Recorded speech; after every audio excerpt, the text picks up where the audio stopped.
ভৌতিক ছায়া গল্পের ঝুড়িতে আজকের গল্প সমরেশ মজুমদারের লেখা কালা পাহাড় উপন্যাসের দ্বিতীয় পর্ব। গল্প পাঠে আমি অঞ্জলি। নেতাজির স্ট্যাচুটাকে বাঁ দিকে রেখে করলা সেতুর ওপর উঠে বাইকটাকে থামালো অর্জুন। এক পাশে সেটাকে দাঁড় করিয়ে রেখে রেলিংয়ে ভর করে নদীর দিকে তাকালো। এখন নদীর জল কচুরি পানায় ছাওয়া। আর একটু দূরে যেখানে করলা গিয়ে তিস্তায় পড়েছে সেখানে জল স্থির হয়ে গেছে চড়া ওঠায়। এই জায়গাটা বড় ছিমছাম, নির্জন। অর্জুন একটা সিগারেট ধরালো। গত বছর ভোট দিয়েছে সে, এখন একজন প্রাপ্তবয়স্ক নাগরিক। কিন্তু জলপাইগুড়ি শহরে মানুষেরা এখনো কিছু ব্যাপার মেনে চলে। অর্ধপরিচিত বয়স্ক মানুষ দেখে অনেকেই সিগারেট লুকোয়। পরিচিতি বেড়ে যাওয়ায় অর্জুনের পক্ষে অচেনা মানুষকে বোঝা মুশকিল হয়ে পড়েছে। বুদ্ধির গোড়ায় ধোঁয়া দিতে এই রকম নির্জন জায়গা বেছে নিতে হয় সেই কারণে। পুরো ব্যাপারটাকেই তার অবিশ্বাস্য এবং অবাস্তব মনে হচ্ছে। অথচ অমল সোম বললেন, ইন্টারেস্টিং। কয়েকশো বছর আগে একটি অত্যাচারী সেনাপতি কোথায় কি লুকিয়ে রেখেছিল তাই খোঁজার দায়িত্ব চাপিয়ে দিতে এসেছেন হরিপদ সেন। এ যেন হিমালয়ের বরফের মধ্যে থেকে একটা সূঁচ খুঁজে নিয়ে আসার মতো ব্যাপার। লোকটাকে স্বাচ্ছন্দ্যে পাগল বলা যেত যদি না ওই চিঠিটা তিনি দেখাতেন। হঠাৎ অর্জুনের মনে হলো এই চিঠি হরিপদবাবু নিজেই লিখে নিয়ে আসতে পারেন ঘটনার গুরুত্ব বাড়াতে। অমলদা এটা ভাবলেন না কেন? এমন চিঠি অন্য কাউকে দিয়ে লেখানোর বোকামি কেউ করে না। নিশ্চয় হরিপদ সেনও নির্বোধ নন। ভদ্রলোকের হাতের লেখার নমুনা যদি পাওয়া যেত। কিন্তু মুশকিল হলো কোনো সমস্যারই এত সহজে সমাধান হয় না। জীবিত মানুষকে খুঁজে পেতেই হিমশিম খেতে হয়, আর এ তো মৃত মানুষ। 1580 খ্রিস্টাব্দে যে মানুষটি মারা গিয়েছে সে কোথায় কিছু সোনাদানা লুকিয়ে রেখেছে তা খুঁজে পাওয়া। অর্জুন হেসে ফেলল। এই তো 20 বছরেই জলপাইগুড়ির চেহারা কত বদলে গেল। 68 বন্যার আগে শহরটার চেহারা নাকি অন্যরকম ছিল। অমলদা বলেন, তিস্তায় বাঁধ হওয়ার আগে চরে অদ্ভুত চেহারার ট্যাক্সি চলতো। এসব এখন কি তারা ভাবতে পারে? অত কথা কি, জলপাইগুড়ির খেলাধুলোর জগতে যার দান সবচেয়ে বেশি সেই রায় সাহেব তো মারা গিয়েছেন কয়েক বছর হলো। এখন যদি তাকে বলা হয় রায় সাহেব কখন কোথায় গিয়েছেন তার বিস্তারিত বর্ণনা আবিষ্কার করো, তাহলে কি সে সক্ষম হবে? অথচ অমলদা বলে দিলেন কাল সকালের মধ্যে কালা পাহাড় লোকটা মানে ইতিহাসের সেই সেনাপতি সম্পর্কে একটা স্পষ্ট ধারণা তৈরি করে এসো। কালা পাহাড় সম্পর্কে চালু ইতিহাস বইয়ে নাকি 2-4 লাইনের বেশি জানতে পারা যায় না। এখন লাইব্রেরি খোলার সময় নয়। তাহলে বাবু পাড়া পাঠাগারে গিয়ে দেখা যেত কালা পাহাড়ের ওপর কোনো বই পাওয়া যায় কিনা। সিগারেটটা শেষ হলো। তবু অর্জুন ভেবে পাচ্ছিল না অমল সোম এরকম কেস নিলেন কেন। আগামীকাল সকালে যদিও দেখা করতে বলেছেন, আর সেটাই তো নেওয়ার লক্ষণ। এই সময় ওর গৌরহরিবাবুর মনে পড়ল। স্কুলে ইতিহাস পড়াতেন, খুব পণ্ডিত মানুষ। 2 বছর আগে অবসর নিয়ে সেনপাড়ায় আছেন। অনেককাল ভদ্রলোকের সঙ্গে দেখা হয়নি। অবসর নেওয়ার কথাটা সে শুনেছিল। খুব রাগী মানুষ, পড়া না করে এলে খেপে যেতেন। অর্জুন বাইক ঘোরালো। সেনপাড়ায় গৌরহরিবাবুর বাড়িতে সে ছাত্রাবস্থায় একবার এসেছিল। আজ খুঁজে বের করতে অসুবিধা হলো না। টিনের ছাদ, গাছপালা আছে। রাস্তার দিকটা টিনের দেওয়াল। একটু আব্রু রাখার চেষ্টা। গরিব মাস্টারমশাইয়ের কোনো ছেলে মেয়ে নেই। অর্জুন বাইরের দরজায় 3বার শব্দ করার পর একটা মহিলা কণ্ঠ ভেসে এলো। কে? স্যার আছেন, আমি অর্জুন। 30 সেকেন্ড বাদে দরজাটা খুললেন এক প্রৌঢ়া। ওর শরীর ভালো নেই। ও ঠিক আছে তাহলে। অর্জুন ফেরার জন্য ঘুরছিল। এই সময় ভেতর থেকে গৌরহরি বাবুর গলা শোনা গেল। হ্যাঁ গো, কে এসেছে? স্যার বলল যেন। তোমার নাম অর্জুন বললে? ওরা জিজ্ঞেস করতেই সে মাথা নাড়ল। তিনি যখন গলা তুলে সেটা জানিয়ে দিতেই গৌরহরি বাবু ভেতরে নিয়ে যেতে আদেশ করলেন। অর্জুন উঠোনে পা দিল। নানা রকম ছোট গাছে উঠোন সাজানো, টাঙানো দড়িতে কাপড় শুকোচ্ছে। গলার স্বর যেদিক থেকে এসেছিল সেদিকের বারান্দায় পা দিল সে। দরজা দিয়ে ভেতরের ঘরটিতে যে আলো ঢুকছে তাতেই গৌরহরি বাবুকে দেখা গেল। একটা খাটে শুয়ে আছেন তিনি, মুখে হাত চাপা দিয়ে। অর্জুন বলল, স্যার আপনি অসুস্থ? হাত সরালেন গৌরহরি বাবু। অর্জুন মানে আমার ছাত্র, সে যে গোয়েন্দা হয়েছে। অর্জুন হাসল। আমি বলি সত্যসন্ধানী। ভালো শব্দ, গর্ব হয় বুঝলে হে। তোমরা যারা নাম করেছো তাদের জন্য আমার গর্ব হয়। অসুস্থ মানে দৃষ্টিশক্তি হ্রাস, চোখে কম দেখি, এখন আলো পড়লে কষ্ট হয়। তা কি ব্যাপার বাবা? আমার কথা হঠাৎ মনে পড়ল কেন? চোখ বন্ধ করেই প্রশ্ন করলেন গৌরহরি বাবু। অর্জুন অস্বস্তিতে পড়ল। ঠিক কিভাবে প্রশ্নটা করবে বুঝতে পারছিল না। তাছাড়া শুধু স্বার্থের প্রয়োজনে সে এসেছে এটা জানাতেও খারাপ লাগছিল। অর্জুন বলল, আপনি অসুস্থ, আপনাকে বিরক্ত করা ঠিক হবে না। কথা বলতে তো কোনো অসুবিধা নেই, চোখ বন্ধ রাখতে হবে এই যা। আমি একটু সমস্যায় পড়েছি। ইতিহাসে কালা পাহাড় নামে একটি মানুষের কথা পড়েছিলাম। আপনার কাছে তার সম্পর্কে কিছু জানতে চাই। কালা পাহাড়? দাউদ খায়ের সেনাপতি 1580 খ্রিস্টাব্দে মারা যান? হ্যাঁ। ওর সম্পর্কে বিস্তারিত খবর কোথায় পাবো? বিস্তারিত জানতে হলে অনেক বই পড়তে হবে। ঢাকা বিশ্ববিদ্যালয় থেকে হিস্টোরি অফ বেঙ্গল নামে একটা বই বেরিয়েছিল, এখানে তো পাবে না। এই উত্তর বাংলায় কালো পাহাড়ের আনাগোনা ছিল। মনে করে তোমাকে আমি একটা বইয়ের লিস্ট তৈরি করে দেব, যা পড়লে অনেকটাই জেনে যাবে। এই কালা পাহাড়ের আসল নাম কি? উনি আগে হিন্দু ছিলেন। হ্যাঁ, তখন হয় রাজকৃষ্ণ, রাজচন্দ্র নয়, রাজনারায়ণ। এই তিনটির একটি হলো ওর আসল নাম। লোকে জানতো রাজু বলে। মুসলমান ও ঐতিহাসিক দাবি করেছিলেন যে উনি আফগান। এই দাবির পক্ষে কোনো প্রমাণ নেই। কসমে গেলে দেখবে লোকে ওকে পোড়া কুঠার অথবা কালা কুঠার বলে চেনে। আমাদের কি অবস্থা 400 বছর আগের ঘটনাতে কত ধোঁয়াশা ছড়িয়ে আছে।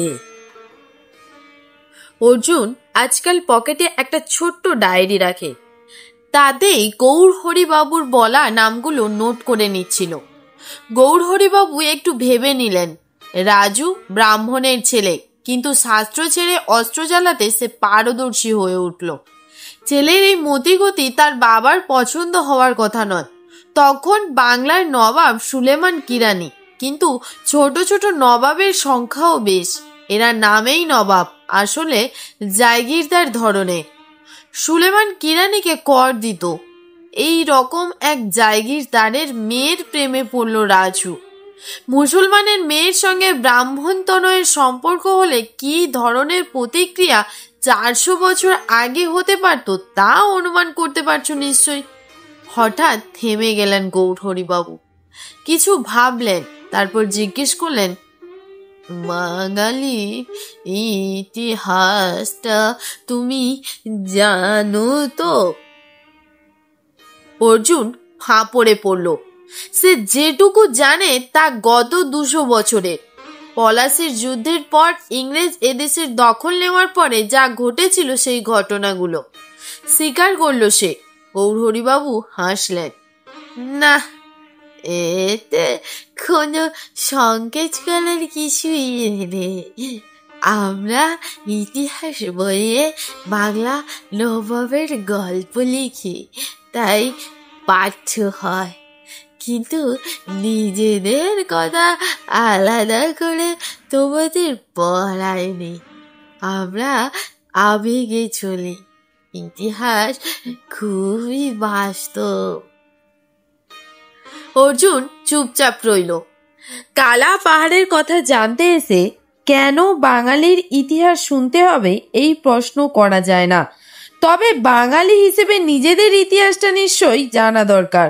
গৌরহরিবাবু বললেন, আগে যাদের আদি অস্ট্রেলীয় বলা হতো এখন তাদের ভেজিট বলা হয়। এরাই ভারতবর্ষের এই অঞ্চলের আদি বাসিন্দা। লম্বা মাথা, চওড়া নাক, কালো রং আর মধ্যম আকার। এখনো বাঙালিদের মধ্যে ভেজিটদের কিছু শব্দ চালু আছে। গ্রামের হাটে গেলে শুনবে 1 কুড়ি পান, 2 কুড়ি লেবু, হাত পায়ের আঙুল মিলিয়ে এই কুড়ি শব্দটি ভেজিটদের দাঁত। অস্ট্রিক ভাষাভাষী মানুষেরা এককালে এদেশের নদ নদী পাহাড় আর জায়গার যে নামকরণ নিজেরা করেছিল এখনো আমরা তাই বলি।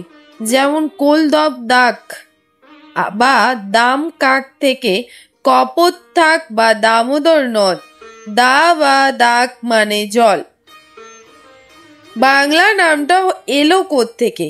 আবুল ফজল তার আইনি আকবর বইয়ে বলেছেন, বঙ্গ শব্দের সঙ্গে আল যুক্ত হয়ে বাঙাল বা বাংলা হয়েছে। আল মানে বাঁধ, জলের দেশে বাঁধ দরকার হয়, তাই বাংলা। বাংলাদেশের একসময় অনেক মানুষের ভিড়। বঙ্গ, গৌড়, পুন্ড্র, রাঢ়।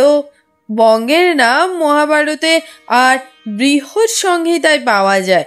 আমি এসব বেশি বললে তুমি হয়তো বিরক্ত হবে। ওই 4টি ভাষায় মানুষ 4টি জায়গা জুড়ে যা পড়ে সমগ্র বাঙালি জাতির মাতৃভূমি বলে চিহ্নিত হয়েছে। আগে ছিল সব টুকরো টুকরো, ওর ভাষা বুঝতো না। 7ম শতাব্দীতে শশাঙ্ক এসে মুর্শিদাবাদ থেকে উড়িষ্যা পর্যন্ত একটা রাষ্ট্রীয় ঐক্যের চেহারা দেন। শশাঙ্কের পর 3টে জনপদ হলো পুন্ড্র, বর্ধন, গৌড় এবং বঙ্গ। পাল আর সেন রাজারা সমস্ত বাংলাদেশকে গৌড় নামে চিহ্নিত করতে চেয়েছিলেন, তা সম্ভব হয়নি। 3টে কমে 2টোতে এসে ঠেকেছিল, গৌড় এবং বঙ্গ। শশাঙ্কের পর এদেশে মাৎসন্যায় চলেছিল। ভারতবর্ষের বিভিন্ন অংশ থেকে নানা ভাষার মানুষ এখানে এলো। এমনকি কাশ্মীরের রাজা মুক্তাবীর ললিতাদিত্য পর্যন্ত গৌড় আক্রমণ করে বিজয়ী হন। শশাঙ্ক ছিলেন শৈব, বাংলার অন্য রাজারা ব্রাহ্মণ্য ধর্মাবলম্বী। শশাঙ্ক সম্ভবত হর্ষবর্ধনের জন্যই বৌদ্ধ ধর্ম বিরোধী। এরপরে গোপালদেব এসে মাৎসন্যায় দূর করেন। শুরু হলো পাল বংশ। আজকের বাঙালি জাতির গোড়াপত্তন হয়েছে এই যুগেই, অর্থাৎ 8ম শতক থেকে দ্বাদশ শতকের মধ্যে। সেই অর্থে বাঙালির ইতিহাস 1000 বছরের বেশি নয়। অর্জুন অবাক হয়ে জিজ্ঞেস করলো, আমাদের ইতিহাস মাত্র 1000 বছরের? হ্যাঁ, তাও ধাপে ধাপে এগিয়েছে। লক্ষণ সেনরা ছিলেন কর্ণাটকের মানুষ। ওর পূর্বপুরুষ পাল রাজার সৈন্যবাহিনীতে যোগ দিয়েছিলেন। কয়েক পুরুষ থাকার ফলে এখানকার মানুষ হয়ে যান শেষ পর্যন্ত। তা আজকের বাঙালির অনেকের পূর্বপুরুষ ভারতবর্ষের বিভিন্ন জায়গায় থেকে এসেছেন। তারপর মুহাম্মদ বখতিয়ার খিলজি লক্ষণ সেনকে ঢাকার কাছে লক্ষণাবতীতে পাঠিয়ে এদেশ দখল করে নিলেন। পালেদের সময় এদেশে বৌদ্ধরা এসেছিলেন, কিন্তু তাদের প্রভাব খুব সীমায়িত ছিল। পাঠানরা ক্ষমতা পাওয়ার পর এদেশে যারা কিছুটা নির্যাতিত তারা পরিত্রাণ পাওয়ার জন্য মুসলমান হলেন।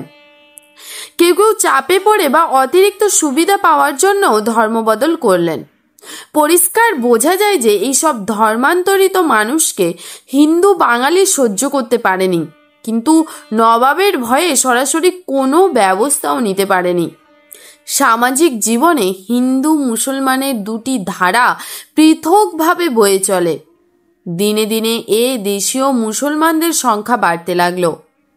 এই রকম পরিস্থিতিতে রাজু বা রাজকৃষ্ণ ধর্মান্তরিত হন। সে সময় হিন্দু থেকে মুসলমান অথবা বৌদ্ধ হওয়া খুব সহজ ছিল, কিন্তু ব্রাহ্মণদের সংকীর্ণতা অন্য ধর্মাবলম্বীদের জন্য হিন্দু ধর্মের প্রবেশের দরজা বন্ধ করে রেখেছিল। পাঠানদের এদেশের মানুষ সাধারণত শত্রু বলেই মনে করত। তাদের ধর্ম যেসব স্বদেশী গ্রহণ করেছে তাদের ক্ষমা করার উদারতা এদের ছিল না। ধর্মান্তরিত রাজু তাই বিতাড়িত হলো। তার পরিবার বন্ধু বান্ধবদের সঙ্গে সম্পর্ক বিচ্ছিন্ন করতে সে বাধ্য হলো। পরবর্তীকালে রাজুকে আবার ব্রাহ্মণরা গ্রহণ করেনি। মন্দিরে প্রবেশের অধিকার নির্মমভাবে কেড়ে নেওয়া হয়েছিল। এই আচরণ তাকে ক্ষুব্ধ করে তোলে। স্বভাবতই হিন্দু বিদেশি হতে তার বেশি দেরি হয়নি। রাজু ক্রমশ নবাবের সৈন্যদলের বিশিষ্ট হয়ে উঠল। নবাবী সৈন্য যখন কোনো অভিযান করত তখন তার লক্ষ্য ছিল সেই অঞ্চলের মন্দির ভাঙা, বিগ্রহ চূর্ণ করা আর হিন্দুদের ওপর অত্যাচার চালানো। আর এই কারণেই লোকে তাকে নামকরণ করলো কালা পাহাড়। কালা পাহাড়ের প্রসঙ্গে চলে আসায় অর্জুন খুশি হলো। এতক্ষণ সে একটু বিষণ্ণ ছিল। ইংরেজ বা ফরাসিরা নাকি হাজার হাজার বছর ধরে নিজেদের সভ্য করেছে। রোমানদের সংস্কৃতিও সেই রকম, কিন্তু বাঙালির নিজস্ব কোনো সংস্কৃতি হাজার বছরের বেশি নয়। এটা ভাবতে তার খুব খারাপ লাগছিল। গৌরহরিবাবু একটু দম নিয়ে বলতে শুরু করলেন, কালা পাহাড় সুলেমান কিরানি এবং পরে ওর ছেলে দাউদের সেনাপতি হয়েছিল। ওদিকে অসম আর এদিকে কাশী এবং ওড়িশার প্রায় কোনো মন্দির কালা পাহাড়ের হাত থেকে পরিত্রাণ পায়নি। বোঝা যাচ্ছে এই অঞ্চল জুড়ে ওর গতিবিধি ছিল।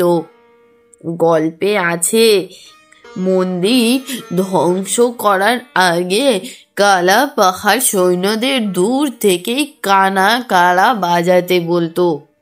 কালা পাহাড় ওড়িশা অভিযান করে 1565 খ্রিস্টাব্দে, তখন রাজা মুকুন্দদেব পুরীতে।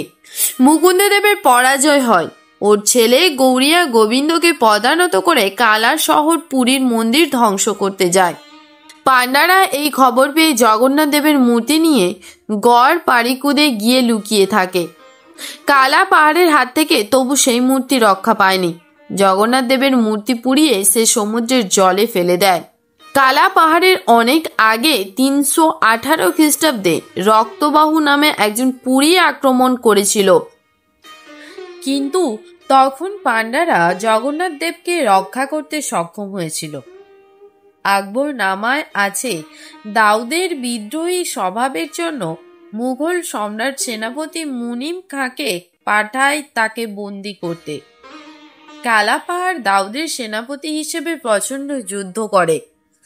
একসময় সে কাঙ্গাল নামে একটি জায়গাও অধিকার করে, কিন্তু 1580 খ্রিস্টাব্দে কালী গঙ্গার তীরে মোগল বাহিনীর তোপে কালা পাহাড় মারা যায়। একজন বাঙালি হিসেবে কালাপাহাড় আমাদের ইতিহাসের প্রথম দিকের সবচেয়ে বিতর্কিত চরিত্র।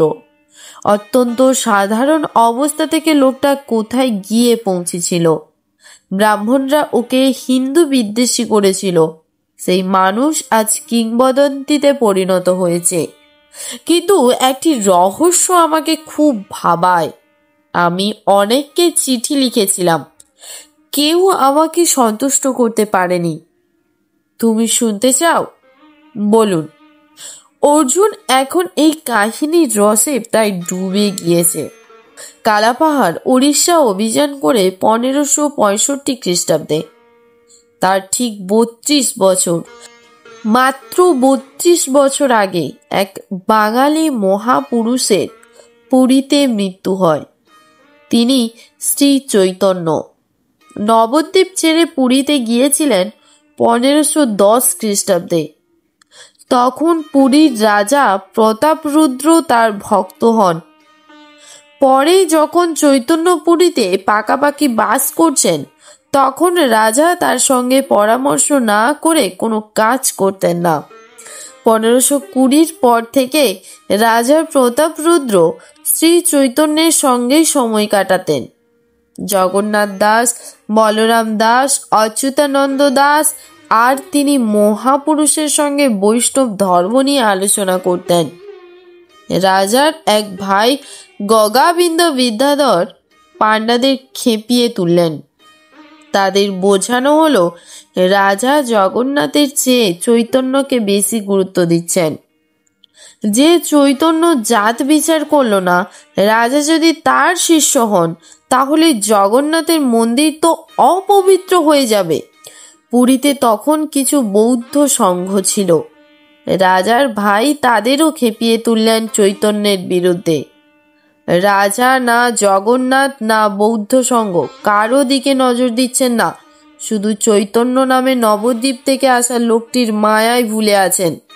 এই তথ্য অনেককেই ক্রুদ্ধ করল। গোবিন্দ বিদ্যাধর গোপনে ষড়যন্ত্র করতে লাগলো। চৈতন্যদেব জগন্নাথের লীন হননি, সমুদ্রে ভেসে যাননি। তাহলে তার মৃতদেহ পাওয়া যেত। শুধু তিনি নন, তার পার্শ্বদের কাউকেই খুঁজে পাওয়া যায়নি। 1533-এর 29 জুন দুপুর থেকে রাত্রের শেষ ভাগ পর্যন্ত জগন্নাথ দেবের মন্দিরের সমস্ত দরজা বন্ধ ছিল। চৈতন্য দেবকে সপার্ষদ সেখানে ধরে নিয়ে যাওয়া হয়েছিল। তারপর তারা উধাও। রাজা এই অন্তর্ধানের তদন্ত করতে চেয়েও সফল না হয়ে কটকে চলে গিয়েছিলেন। তিনি যুবরাজকে পাঠিয়েছিলেন। যুবরাজ মাস 4 মধ্যেই নিহত হন। চৈতন্যদেব বৈষ্ণব ধর্মের প্রচারক এবং পাণ্ডাদের শত্রু হিসেবে প্রচার করে যার লাভ হতো, সেই রাজার ভাই গোবিন্দ বিদ্যাধরের সিংহাসন দখল করার বাসনা পূর্ণ হয়নি। নবদ্বীপে নিশ্চয়ই এই খবর পৌঁছেছিল। মহাপ্রভু দিব্যান্মাদ হয়ে লীন হয়ে গেছেন, এই বিশ্বাস অনেকেই করেননি। পুরী অভিযানের আগে কালাপাহাড় গিয়েছিল নবদ্বীপে। অদ্ভুত ব্যাপার, সে সেখানকার মন্দিরের ওপর তেমনভাবে ক্রুদ্ধ হতে পারেনি। সেই প্রথম সে জানতে পারে চৈতন্য নামের একটি মানুষ হিন্দু মুসলমানকে সমানভাবে মর্যাদা দিয়েছেন, মুসলমানকে আলিঙ্গন করেছেন, কোনো ভেদাভেদ রাখেননি। এই তথ্য কি কালাপাহাড়ের হৃদয়ের ক্ষতকে শান্ত করেছিল? তার নিজের অভিজ্ঞতার বিপরীত ছবি দেখে সে কি চৈতন্য সম্পর্কে শ্রদ্ধান্বিত হয়েছিল? তার কানে কি চৈতন্যের অন্তর্ধানের খবর পৌঁছেছিল? পাণ্ডাদের রাজনীতির শিকার হয়েছিলেন চৈতন্য। এই রকম ধারণা করেই কি সে প্রতিশোধ নিতে পুরী অভিযান করেছিল? মাত্র 32 বছর পরেই আর এক বাঙালির এই অভিযান কি শুধুই রাজ্য জয়ের আকাঙ্ক্ষা? কালাপাহাড় অন্য জায়গায় মন্দির ধ্বংস করেছে, কিন্তু জগন্নাথের মন্দির পাণ্ডাদের দখলে বলে কোনো প্রতিশোধের ইচ্ছায় বিগ্রহ পুড়িয়ে ফেলতে চেয়েছিল। কেউ উত্তর দিতে পারেননি। যদি আমার সন্দেহ সত্যি হয়, তাহলে কালা পাহাড়ের চরিত্রের আর একটি দিকে আলো পড়বে। আমরা নতুনভাবে বিস্মিত হব। এই সময় সেই প্রৌঢ়া দরজায় এসে দাঁড়ালেন। তুমি অনেকক্ষণ কথা বলছো। আর নয়। গৌরহরিবাবু হাসলেন। প্রিয় বিষয় পুরনো ছাত্র। তা হোক, দরকার থাকলে না হয় পরে আসবে। অর্জুন উঠে দাঁড়ালো। স্যার, আমি চলি। দরকার হলে পরে আবার আসব। গৌরহরিবাবু শুয়ে শুয়েই হাত নাড়লেন। তার চোখ বন্ধ। প্রায় দৃষ্টিহীন এই ইতিহাস প্রেমিক অন্তর্দৃষ্টি দিয়ে অতীত দেখে যান চুপচাপ। অর্জুনের তাই মনে হলো। লাল মোটর বাইকে চেপে বাড়ির দিকে যাওয়ার সময় অর্জুন হেসে বলল, হরিপদ সেন চেয়েছিলেন কালা পাহাড় উত্তর বাংলার কোন কোন অঞ্চলে ছিলেন এবং সেখানে ওই বর্ণনার সঙ্গে মিলে যায় এমন জায়গা আছে কিনা যেখানে সোনা দানা পুঁতে রাখা সম্ভব। তা খুঁজে বের করে দিতে স্যারের সঙ্গে কথা বলে তার ধারণা কাছে যাওয়া গেল। শুধু কালা পাহাড় সম্পর্কে একটা ভাষার ছবি পাওয়া গেল, আর সেই সঙ্গে বাঙালির ইতিহাস। অবশ্য অমল সোম শুধু এইটুকুই চেয়েছিলেন। কদমতলার বাসস্ট্যান্ডে পৌঁছে সে অবাক। হাবু রাস্তার একপাশ দিয়ে হেঁটে যাচ্ছে। অমলদার এই স্বাস্থ্যবান বোবা কালা কাজের লোকটিকে খুব ভালোবাসে অর্জুন। তাকে দেখা মাত্র হাবু হাত পা নেড়ে মুখ বেঁকিয়ে বুঝিয়ে দিল অমলদা তাকে ডেকে পাঠিয়েছেন।